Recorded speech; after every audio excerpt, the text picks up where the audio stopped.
prensa. Recuerden, por favor, hacemos una pregunta por intervención y antes debéis identificaros con vuestro nombre y medio.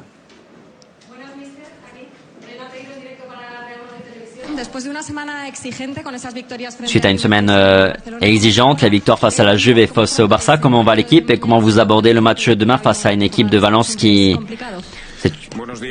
est toujours compliquée? Oui, comme tu l'as dit, après une première semaine très positive, c'est à notre semaine exigeante qui arrive avec 2 matchs de Liga à venir. On recommence par Valence, puis après on ira entre deux à Anfield. Donc on espère bien terminer ce bloc de match avec des résultats positifs.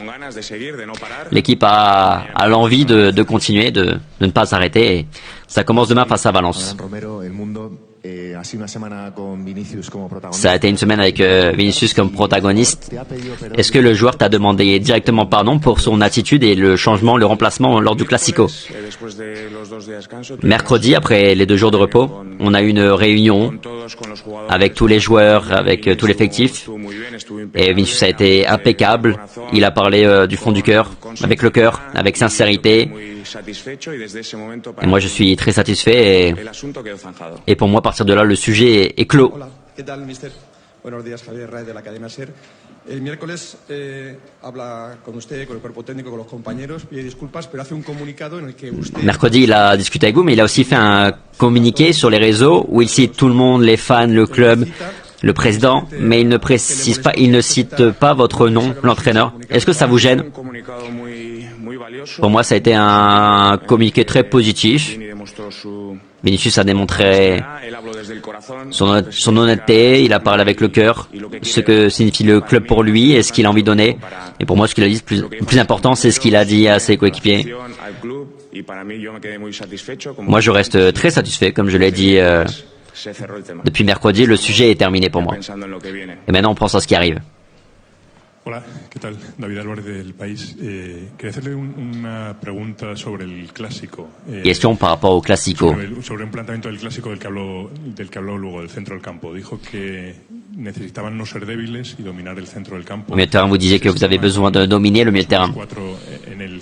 Et donc vous avez joué avec 4 milieux de terrain. Est-ce que c'est une réponse à un match comme l'autre jour ou est-ce que vous avez remarqué sur ce début de saison que jouer avec 4 milieux de terrain, c'était une réponse à des problèmes, à des soucis d'organisation de manière générale? Est-ce que vous allez jouer avec 4 milieux de terrain à partir de maintenant? On sait qu'on a on sait que c'est une force et qu'on peut utiliser pas uniquement sur des matchs ponctuellement. On sait que ce système avec 4 va nous donner de la solidité de par les qualités individuelles. Ça dépend aussi de l'adversaire que l'on affronte. Ça dépend du contexte dans un futur proche. Ça s'est bien passé. Pas seulement tactiquement, mais aussi dans l'état d'esprit. La préparation a été très bonne. L'équipe a été très positive. Et pour moi, ça c'est la base pour que ensuite tactiquement ça fonctionne. La planification tactique fonctionne. Le Classico maintenant est derrière nous, mais il nous dit des choses pour l'avenir et il faut en tenir compte.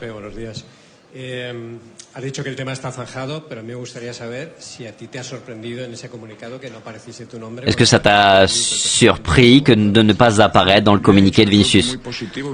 Mais je l'ai dit, ça a été très positif. Je valorise son communiqué. Et depuis mercredi, le sujet est terminé. Le sujet est clos. Vinicius s'entraîne bien, tout le monde est bien, tout le monde s'entraîne bien, a envie de faire face à ce qui arrive. On est tous dans le même, on va tous dans la même direction, on est tous dans la même barque. Tu as dit que tu étais très satisfait avec la réaction de Vinicius. Est-ce que ça implique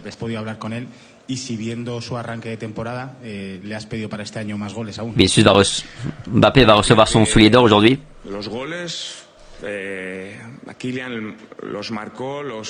Vinicius Mbappé a marqué des buts et il va en marquer, va continuer à en marquer. Et puis il a une influence positive sur l'équipe, son attitude est bonne. Le rôle qu'il a, il l'assume avec beaucoup de maturité. Et ça, c'est très important. Et après, on doit l'accompagner. Collectivement, on doit l'accompagner pour qu'il marque des buts. Mais il faut féliciter Kylian.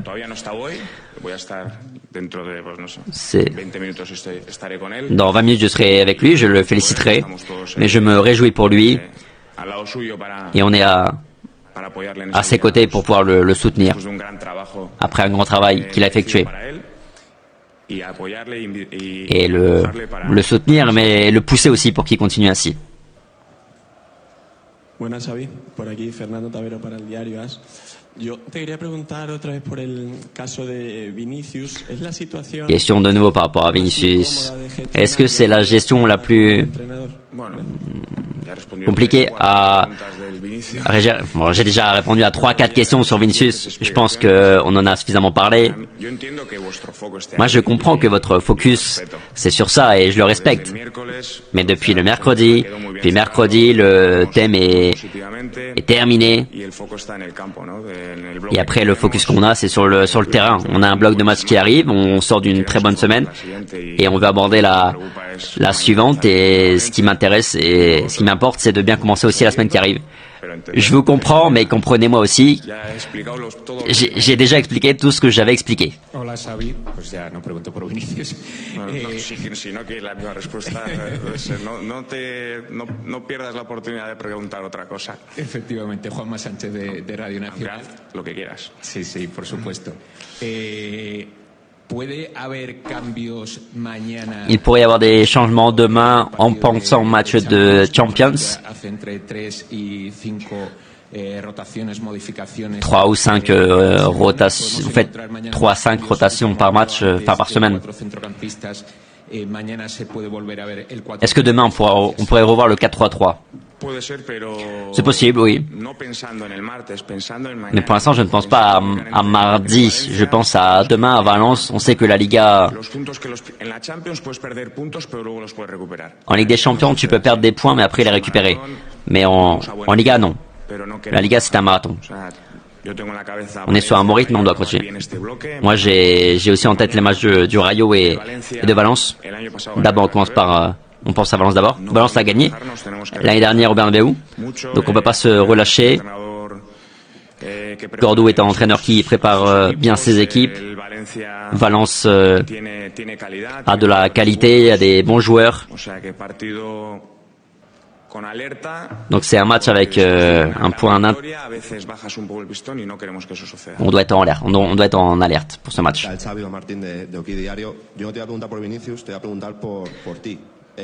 Je te pose une question par rapport à toi. Une semaine un petit peu bizarre.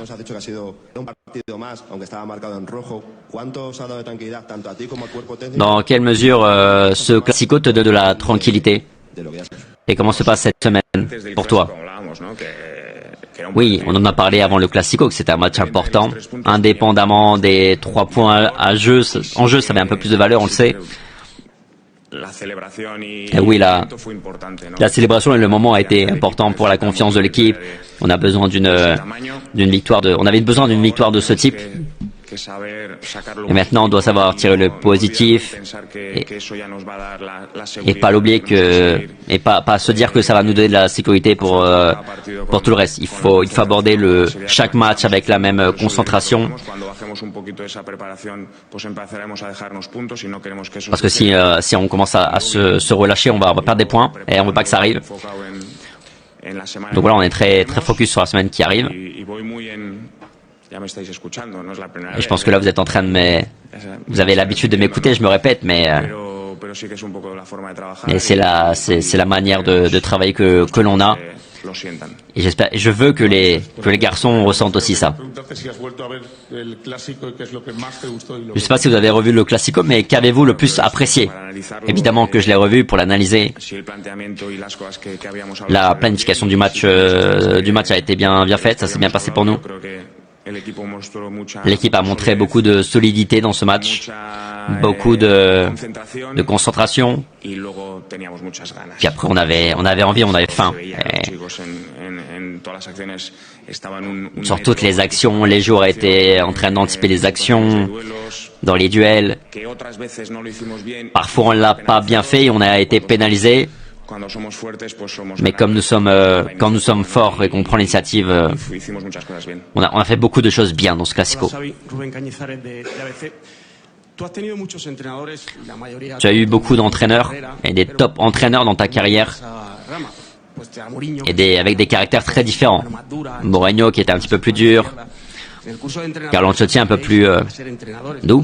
Toi, tu as appris d'être entraîneur. Tu as appris à être entraîneur. Est-ce qu'on apprend aussi à être un entraîneur, à le gérer? Est-ce que c'est la même chose que d'entraîner, de gérer un vestiaire du Real Madrid, du Bayer Leverkusen?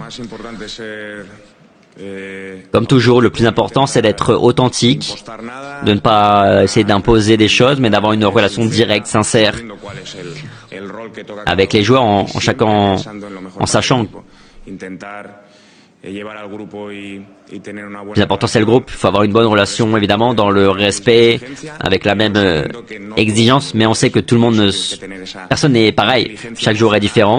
Donc, il faut avoir cette intelligence émotionnelle pour pouvoir s'adapter à eux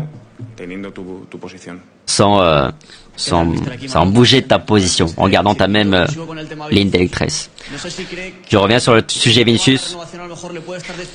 Est-ce que le sujet de la prolongation de contrat pourrait jouer? Est-ce que vous pensez qu'il va prolonger? Non, moi je le vois très concentré. Il a fait un bon match face à la Getafe, face à la Juve, et on espère la même chose demain. Hola Xavi, Pedro San Miguel para Televisión Española. Yo te quería preguntar por Mbappé, porque es el jugador. Question par rapport à Mbappé. C'est le joueur qui a le plus joué, qui a joué tous les matchs titulaires.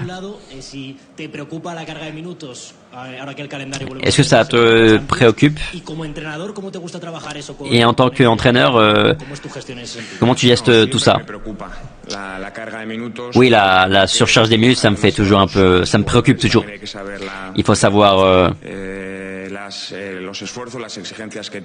faut savoir gérer les efforts qu'ils font.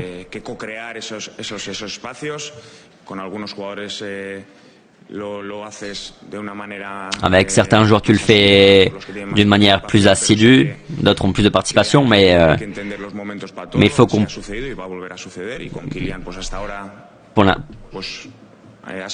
Pour l'instant, ça a été ainsi pour Kylian Mbappé, mais on verra à l'avenir comment son temps de jeu va être géré. On a appris la blessure de Dani Carvajal. Comment tu le vois, Dani Carvajal? Quand est-ce qu'il pourrait revenir? Ça a été la plus mauvaise nouvelle de lundi après le Classico. Il a joué 20-25 minutes dans le Classico. Il a été très bon après sa blessure au mollet. Il a porté ce qu'il apporte habituellement. Et c'était une surprise lundi de recevoir l'appel du docteur. Voilà. Il avait une petite gêne, il devait faire des examens et il va nous manquer, évidemment, parce qu'au quotidien il est important, Carvajal. On pensait qu'on allait pouvoir compter sur lui, mais voilà. Je ne sais pas combien de temps ça va prendre pour son retour. 6, 8 semaines. Mais je ne sais pas et je ne vais pas trop m'avancer. On l'attend. On l'attend pour quand la saison sera importante. Je ne vais pas vous poser une question par rapport à Vinicius, mais par rapport à Endrick.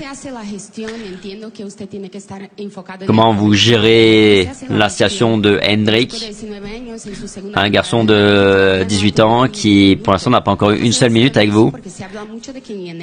On parle beaucoup du fait qu'il pourrait partir en janvier pour chercher un club. J'aimerais qu'il ait des minutes, mais pour l'instant, le contexte des matchs n'a pas permis cela. Endrick a récupéré. J'espère qu'il pourra avoir ses minutes. Il est préparé, mais il doit attendre le moment. Il doit attendre son moment. Est-ce que ça te préoccupe le fait que ce qui s'est passé avec Vinicius pourrait se reproduire? Est-ce que tu penses qu'après la discussion que vous avez eue, ça pourrait se reproduire? Je pense que l'équipe et tout le monde est focalisé sur ce qu'on a devant nous. On est compétitif, tout le monde veut jouer, tout le monde va être sur le terrain et ça c'est bon. Et maintenant l'équipe est focus sur la même chose, sur les défis qu'on a devant nous. Et on va avancer match après match, mais on va avancer de manière sûre. Bon, voilà pour la conférence de presse de Xabi Alonso avant le match de demain face